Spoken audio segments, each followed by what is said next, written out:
Screen पे एक video देख रहे हैं और ये कोई आम इंसान नहीं है बल्कि अमेरिका के एक बेहद खास शख्स रह चुके हैं और इन्होंने कहा है कि बांग्लादेश को लेकर इनके पास सबूत है। स्क्रीन पर आप एक आर्टिकल भी देख सकते हैं, जानेंगे क्या सबूत है। तो वहीं दूसरी तरफ अफगानिस्तान ने अब भारत के सामने डिमांड भी रखी है। जियोपॉलिटिक्स में बहुत कुछ चल रहा है, हमेशा की तरह जानने को मिलेगा बहुत कुछ। आइए जानते हैं इन खबरों को विस्तार से। ये जो सेंट्रल एशिया देख रहे हैं ना, इस सेंट्रल एशिया में अफगानिस्तान एक अलग ही कूटनीति और राजनीति पे इस वक्त चल रहा है और अफगानिस्तान बहुत ही सावधानी के साथ चल रहा है। ये तो मानना पड़ेगा कि तालिबान ने इस बार जो अपनी पकड़ बनाई है साल 2021 में कब्जा करने के बाद, उस पकड़ को ये लगातार मजबूत करते जा रहे हैं और इसके पीछे कारण ये है कि एक समय था जब तालिबान के खिलाफ एक ऐसा फ्रंट बना था जिस फ्रंट में दुनिया के लगभग सारे देश थे। रूस भी उस फ्रंट में था तालिबान के खिलाफ, अमेरिका भी था और फिर यहाँ पर चाइना भी था,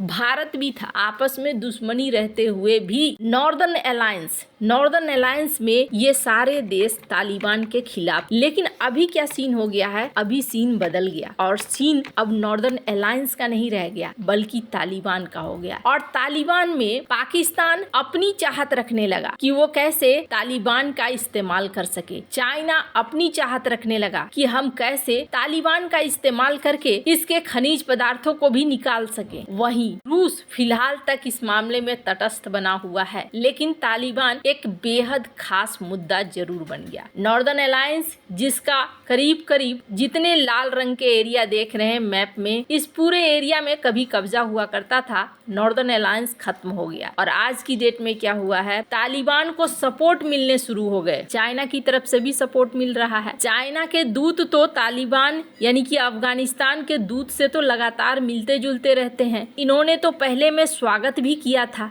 और जब भारत ने देखा कि चाइना यहाँ अपना फुटप्रिंट बढ़ा रहा है तो भारत ने भी दोस्ती बढ़ा दी। और भारत भी पहले पर्दे के पीछे कथित तौर पर रहता था, लेकिन अब भारत सामने आने लगा जब विक्रम मिश्री वगैरह एकदम सामने खुलकर मिलने लगे तालिबान के साथ। और ऐसी मुलाकात से पाकिस्तान चिढ़ने लगा, जियोपॉलिटिक्स बदलने लगी और पाकिस्तान और तालिबान के बीच में दूरियां और ज्यादा बढ़ने लगी। लेकिन एक चीज हुई और वो चीज था कि अफगानिस्तान को अब चाहिए कि दुनिया उसे रिकॉग्नाइज करे। तो कैसे रिकॉग्नाइज करेंगे, मान्यता तो अभी नहीं मिल रही है। भारत के साथ संबंध तो है लेकिन भारत में अभी उनकी एम्बेसी में कोई नहीं है। नवंबर महीने में जो अफगानी मूल के थे यानी कि पहले वाले, उन्होंने कहा था कि हमारा वीजा एक्सटेंड करो, हम यहाँ रहेंगे अफगान के राजनयिक के रूप में। लेकिन भारत ने भी देखा कि जियोपॉलिटिक्स बदल रही है, अगर समय के साथ नहीं बदलेंगे तो फिर मुश्किल हो जाएगी। वो कहावत है ना, अच्छे भय अटल प्राण गए निकल। तो अब की सरकार वैसी नहीं थी, ये लचीली सरकार है, जैसा समय उस हिसाब से चलेंगे। तो ऐसे में इन्होंने भी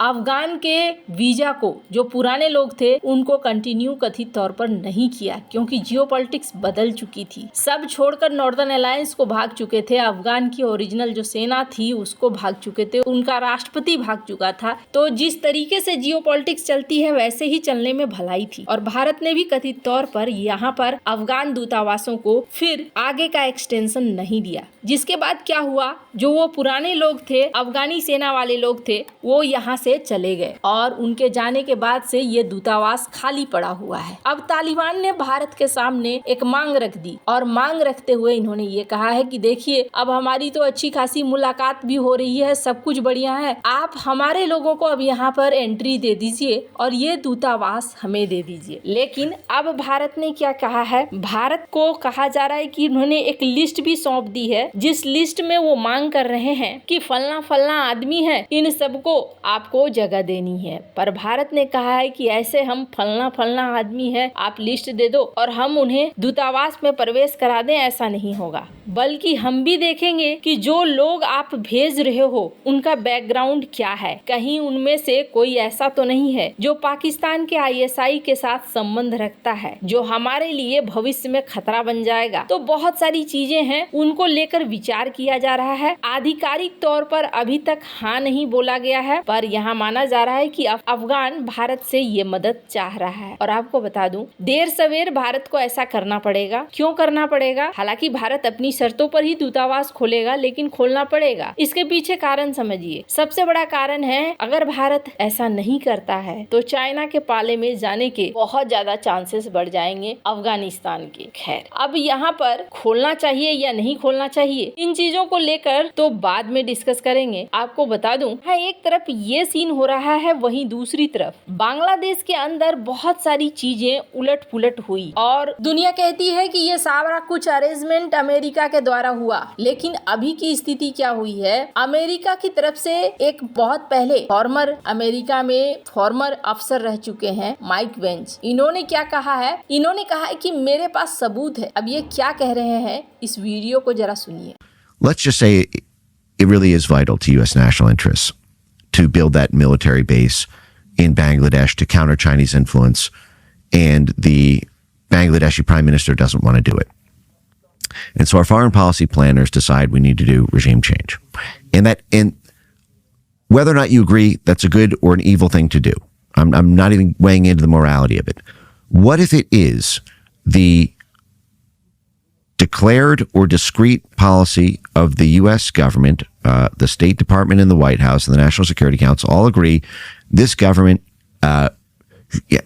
we should pursue regime change, all options to destabilize that country in order to weaken the existing government and to build up our network of democratic institutions and activists. इस वीडियो को जैसा कि आपने देखा, ये कह रहे हैं साफ साफ कि यहाँ पर ये सारी चीजें हुई हैं, पर अभी बांग्लादेश की स्थिति बहुत ही ज्यादा खराब नजर आ रही है। बांग्लादेश के लिए मुश्किल ऐसी पड़ गई है कि खाने के लाले पड़े हैं। रमजान से पहले ही चीजें आसमान छूने लगी है। यहाँ पर दिवालिया होने के नौबत पर आ गया है। रमजान से पहले कई जरूरी चीजों की किल्लत हो गई है। लोगों को फूड ऑयल की कमी का सबसे ज्यादा सामना करना पड़ रहा है। स्थिति ये है कि खाने के तेल की कीमतें आसमान छूने लगी है। हालांकि बांग्लादेश के कार्यवाहक सरकार का कहना है कि ये परेशानी टेम्परोरी है, इसका समाधान जल्द ही कर लिया जाएगा। बांग्लादेश में जब से मोहम्मद यूनुस ने कार्यवाहक प्रधानमंत्री के रूप में पद संभाला, स्थिति और गंभीर हो गई। बांग्लादेश की ऑयल इंडस्ट्री का कहना है कि आपूर्ति संबंधी चिंताओं के कारण खाद्य तेल के दाम बढ़े हैं। रिटेलर्स और रिफाइनर्स का कहना है कि डिस्ट्रीब्यूटर के कारण खाने के तेल की कीमतों में तेजी आई है। मुताबिक डिस्ट्रीब्यूटर तेल की जमाखोरी कर रहे हैं, उसकी पूर्ति नहीं कर रहे हैं। दूसरी ओर जानकारों का कहना है कि बांग्लादेश की सीमा पार फूड ऑयल की तस्करी की जा रही है, क्योंकि पड़ोसी देशों में इसकी कीमत ज्यादा मिल रही है। ऐसे में इस बात का संदेह बढ़ गया है कि अब यहाँ पर मुश्किल और ज्यादा आगे बढ़ेगी। सरकार ने टैक्स भी लगा दिया है। बर्बादी की अपनी सारी चीज ये लिखते हुए नजर आ रहे हैं। धीरे धीरे ये अब घुटनों पे आते हुए दिख रहे हैं। वैसे आपको क्या लगता है, इन सब मामले में आपकी क्या राय है? कमेंट कर जरूर बताएं। जल्द मिलते हैं अगले वीडियो में नई खबर के साथ।